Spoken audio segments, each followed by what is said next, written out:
Aloha and Mele Kalikimaka. Welcome to our 13th live program and our Christmas show for this year. This is Departures to Alpha Centauri, sponsored by the United Galactic Federation of Planets, and my name is Merlin, and I'm your Santa tonight. Mele Kalikimaka, obviously. We're going to talk tonight about actual departures to Alpha Centauri. So the name of this program is The 4 Methods of Departures. And we're going to be very specific. Up until now, these programs have been about generalities, but tonight we actually tell you the ways we're going to leave here for Alpha Centauri. Now, as you can see by the bottom of the screen, we do have phone numbers, and if anyone would like to call in, you're more than welcome. I'll try to keep my eye on the keyboard here. So if I see the light, I'll give you guys a quick punch. But in tonight's program, we're going to discuss the different ways that we will be able to depart from this world to Alpha Centauri.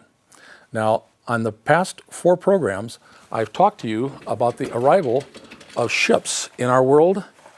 Back in September and October, we had a whole bunch of Victor ships come in. Both Victor ships and the larger giant ships. Now here's the poster that I showed in that earlier program of the command ship. This is Victor 1. This is the ship that's commanded by Valiant Thor, who has been with us for many, many centuries. He is an immortal, and he's played a major role in the progress of humanity. We owe him enormous amounts. But this is his command ship. It's located over at Lake Mead near Las Vegas. And in the last live program, I showed you folks the actual layout of the inside of the ship. We used enlargements of these 2 diagrams and explained the first and second levels on board the ship. Tonight's program, though, is going to talk about how we travel. Now, in the very first live program, we talked about our different bodies, how we have a physical body that's made up of atoms, and then we have an astral body that's made up of astral material, that's our aura, or our spirit, and also how we have an etheric body that's made up of etheric material, that's our soul, that's our hard drive.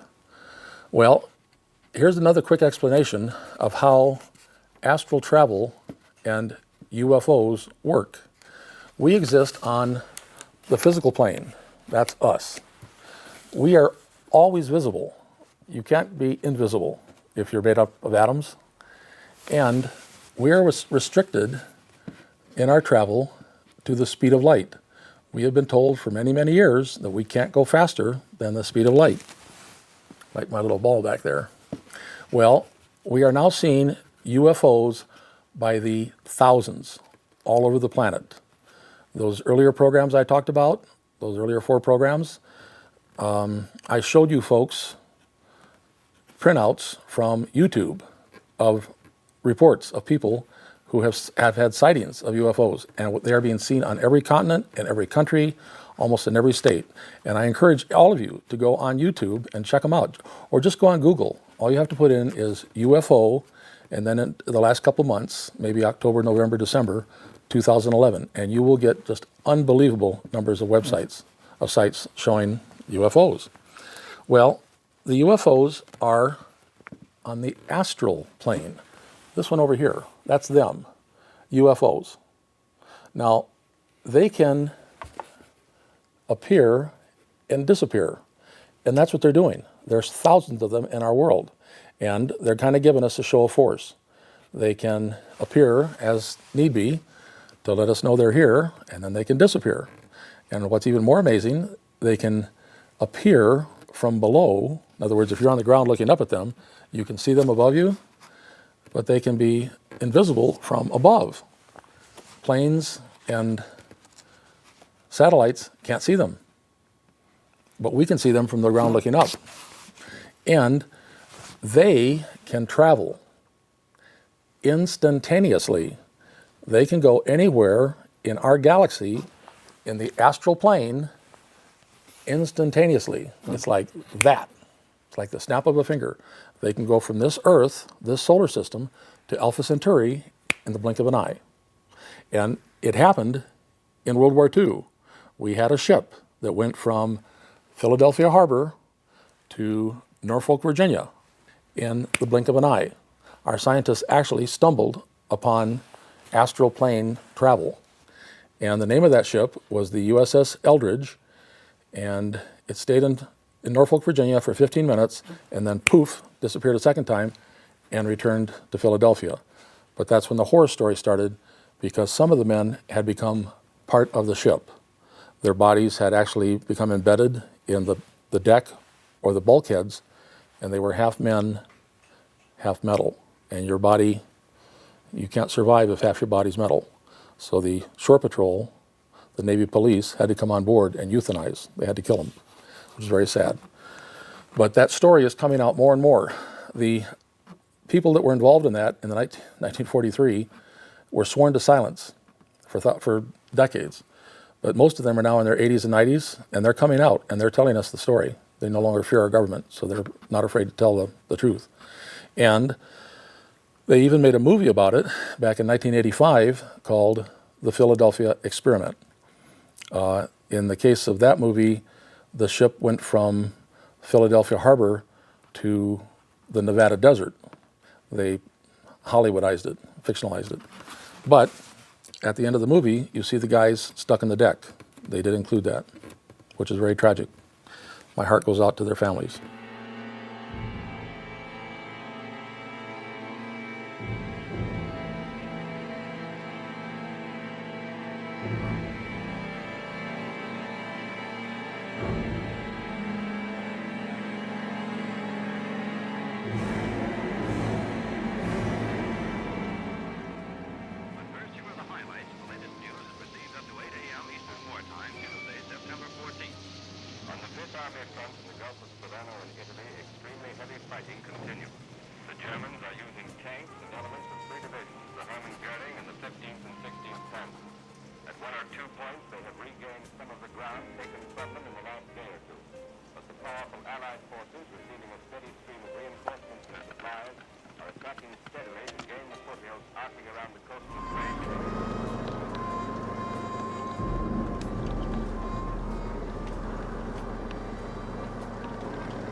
About losing your job, Joe?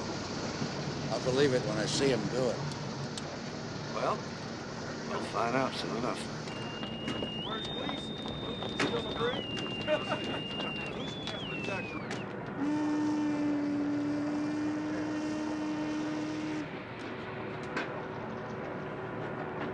You fellas going on another joyride? Hey, Smitty! I heard your old lady ran off with a skimmer puke. I heard it was an air down. I heard it was both of them. Surface, baby. Shit floats. Well, you get to go out without Pam tonight, hotshot. Yeah? We'll be in quarantine starting tonight. Forget quarantine. I got it all worked out, buddy. Yeah?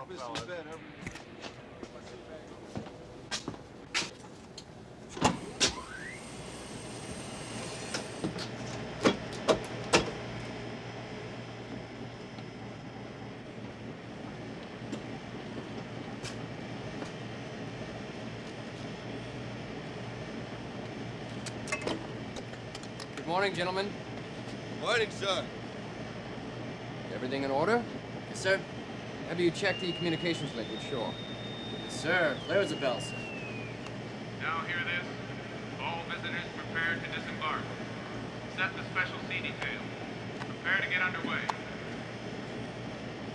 What the hell was that all about? I don't know.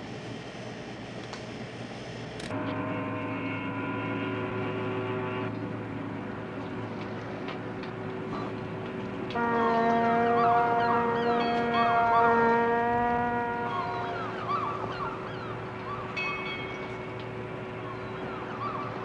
clear of the flight deck report while the aircraft.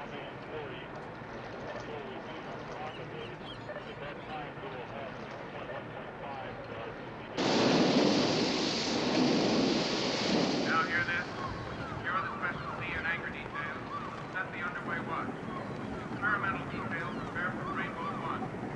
The smoking lamp is out throughout the ship.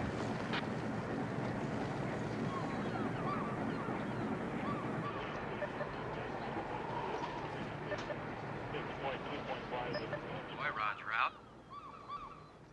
All sections stand by for countdown. Here we go.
The hell is it?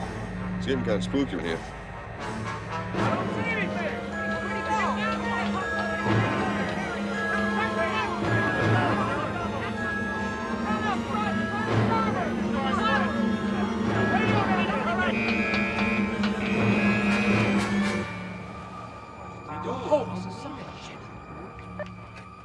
Captain Robertson, sir.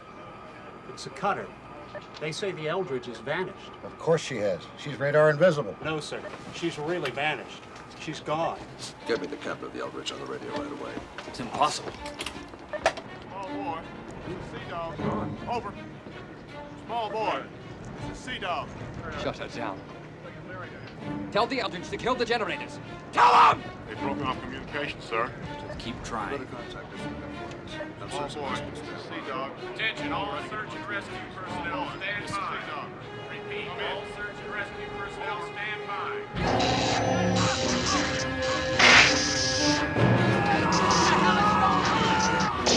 What's going on here? What is it? Shut the damn thing! Shut it down!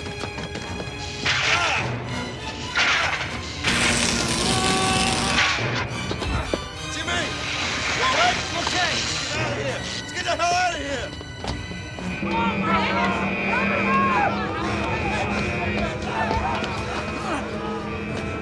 Come on, get up!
Davy.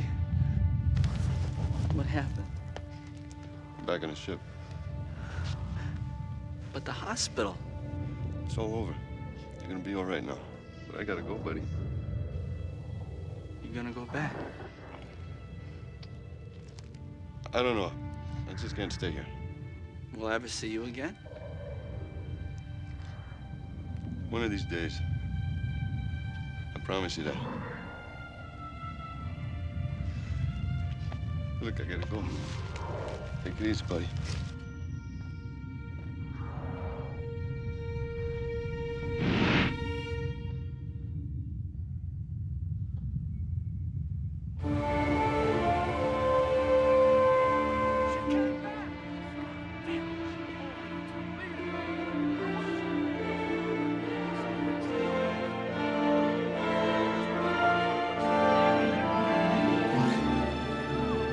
Emergency medical team, report to Hangar Bay 1 on the double. Report to Hangar Bay 1 for transfer.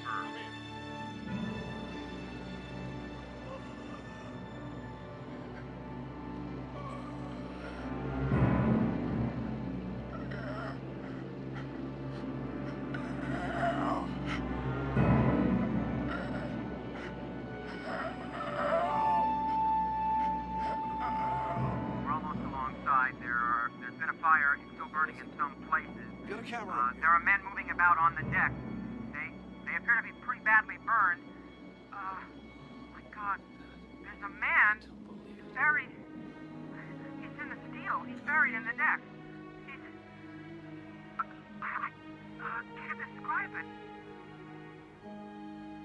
He's alive.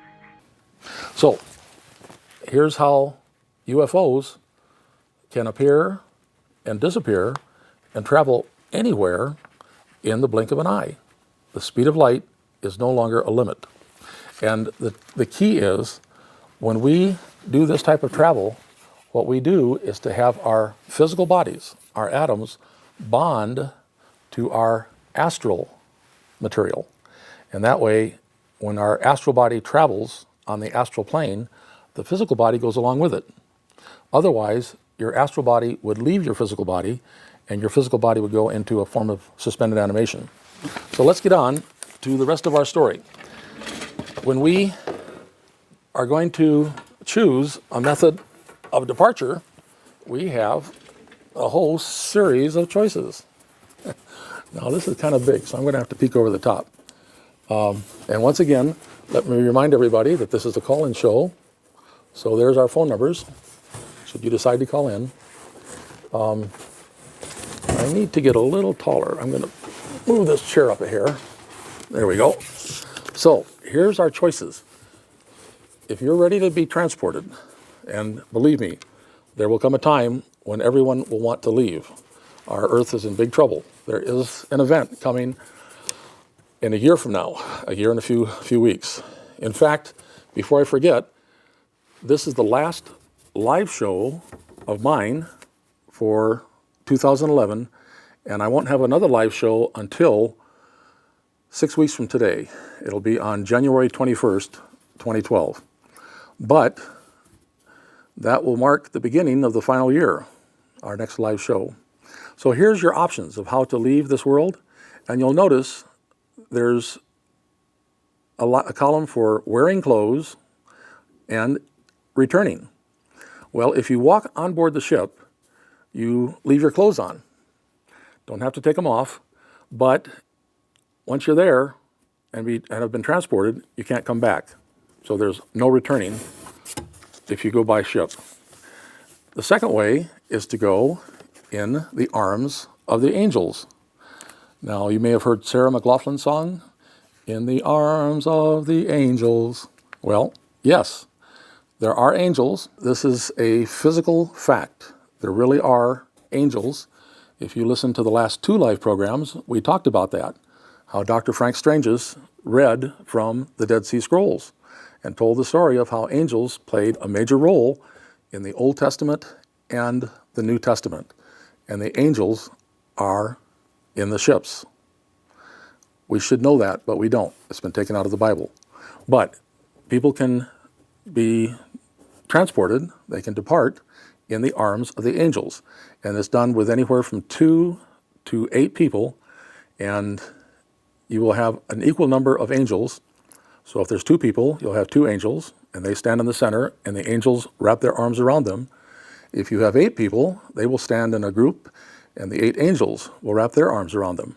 But once more, if you go with the angels, you'll have your clothes on, but you cannot return. The third way to be transported is in a hot tub. Hot tub transporters. There's something magical about water. It's part of this process of being transported. It has to do with astral. And in a hot tub, you will need to be naked. But the good news is you'll either have a swimming suit on or a bathrobe that will be provided at the location. And then once you're in the water, you take off the swimming suit, take off the bathrobe, and no one will be able to see a naked body. So you will not be wearing clothes. That's a no. But the good news is you can return. And part of the reason is your clothes will be left behind in the changing room, in the cubicle.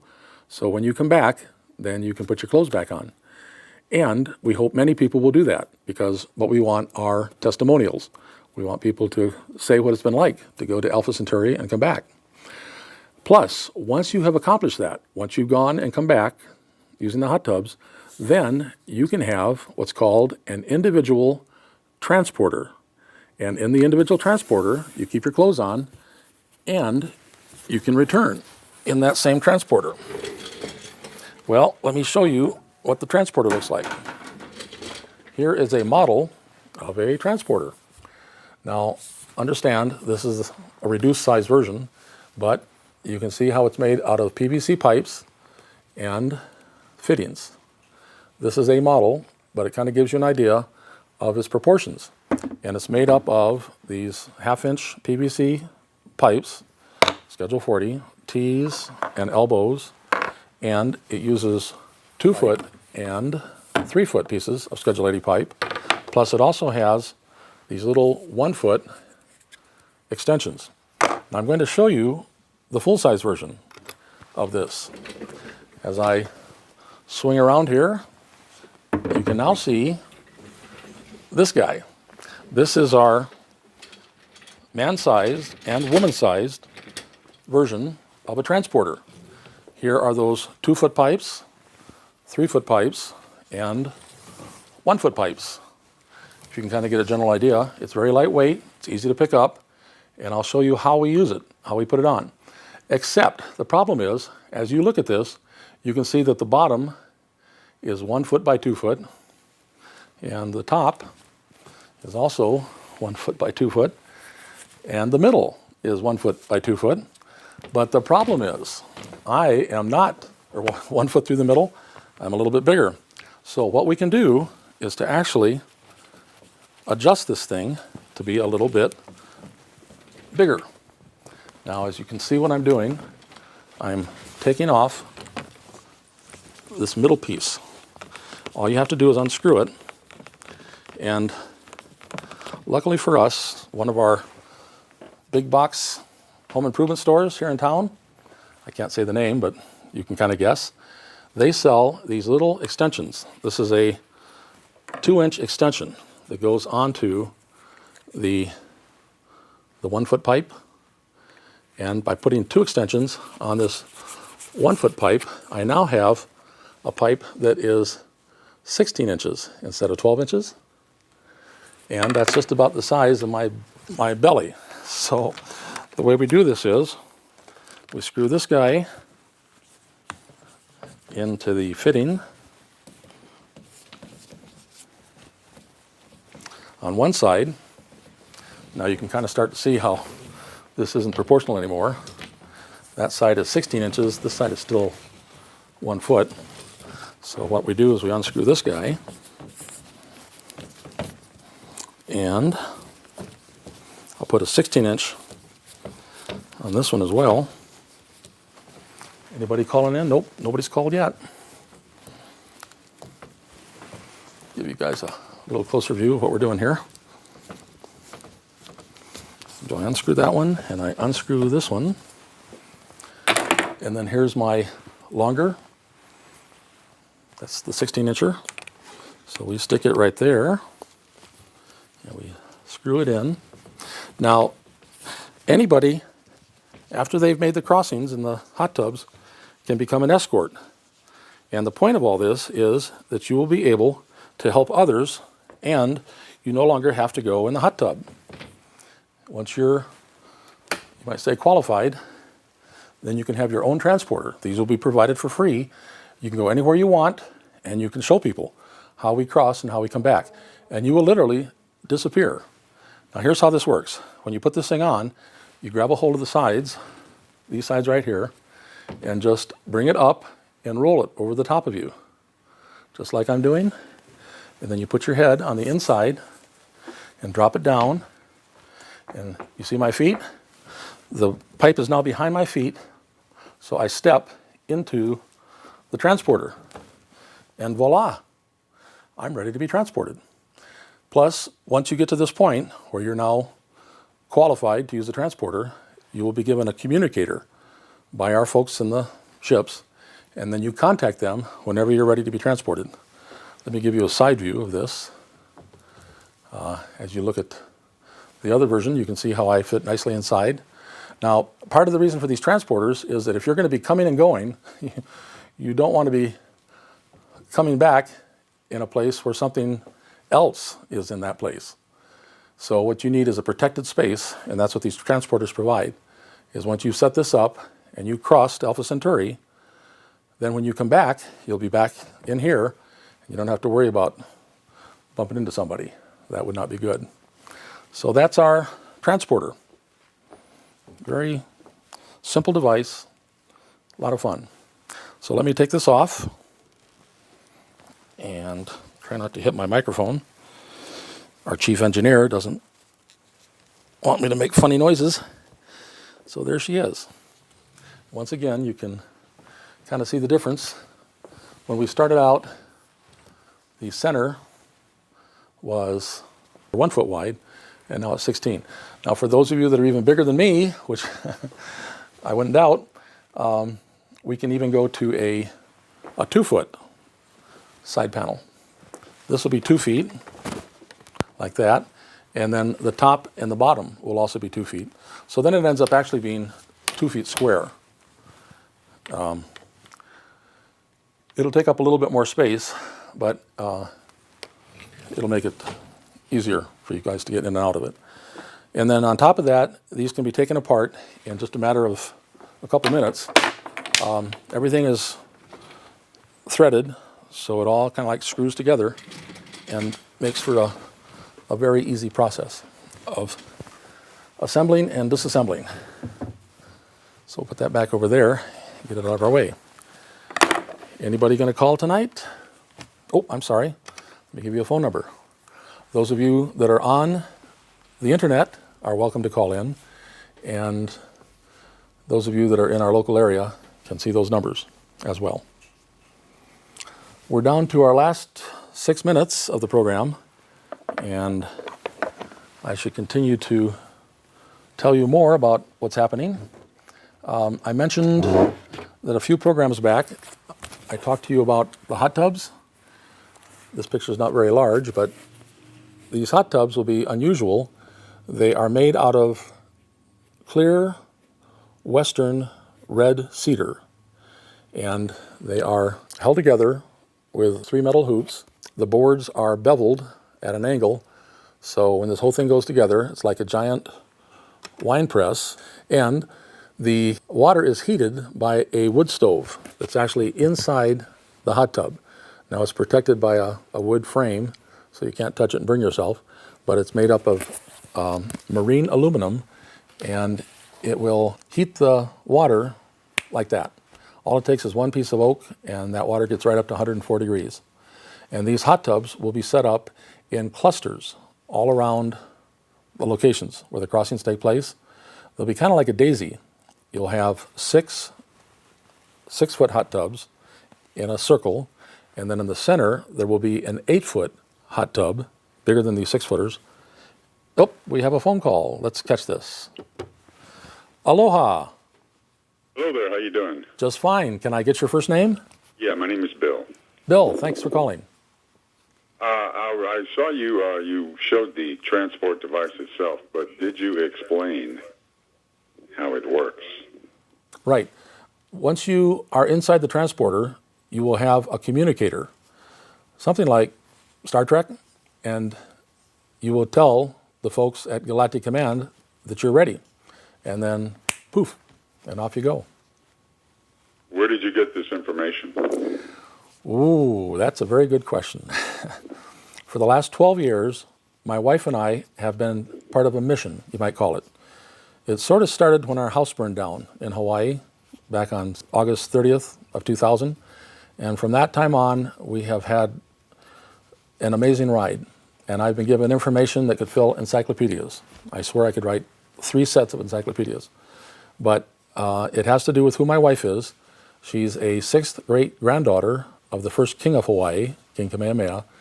And she's also a great-grandniece of the last king and queen, King Kalakaua and Queen Liliuokalani. And there's something very unusual about the Hawaiians. Everybody in this world has Hawaiian blood, but they don't have our blood. It's a one-way street. And the anthropologists tell us there's only 1 or 2 possibilities. Either they were very promiscuous and somehow got all around the planet over thousands of years and spread their seed into all the different races and cultures, or they are the first race. They're called the progenitor race. And all of us came from the Hawaiians.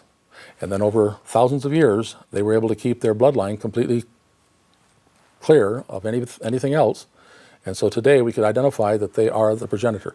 They are, in a sense, the lost tribes. And they were sent to Hawaii 2,600 years ago as part of a witness protection program by God. And because of their ability to keep a secret, we're all here. Because they took an object to Hawaii that is the most powerful object on this planet. And 1,500 years ago, another little guy named Kokopelli came over here to Tucson and gave part of that object to a family. And Tucson now plays a very important role in this whole big picture of what's happening. That was a very long answer. You're running out of time, so I'll let you go. Can you demonstrate this on the air? If this device actually works, why don't you demonstrate it on the air? And I'll hang up because you're almost out of time. You're right. I'm down to 1 minute, 23 seconds. I'm hoping very much that I will be able to demonstrate in real time how this thing works. Plus, I'm glad you asked that question. What we're hoping is we're going to have volunteers that will come on this program, and we're going to have some fun with this tub. We're actually going to set up a scenario where it looks like you're in the tub. We can use the blue screen to do that, and we'll show people before they go in the real hot tub and cross to Alpha Centauri, and then after they've crossed and come back, we'll once more have them come on the show and have them talk to us, and we'll all stand in this hot tub that'll be created by our blue screen behind me. But that was a great question. Appreciate it. We're down to 30 seconds now. Oh, one more call. Let's try it. Hello? Hello? Yes, sir. What's your name? Okay, good. I was making sure I'm live. Yeah, why don't you just demonstrate it now, man? I got to see it now. Oh, well, unfortunately, I don't have a communicator, and the ships are not yet ready to coordinate the crossings, but we are very close. And unfortunately, once again, we're down to 5 seconds, almost out of time. So once more, aloha, ahui ho, and mele kaliki maka.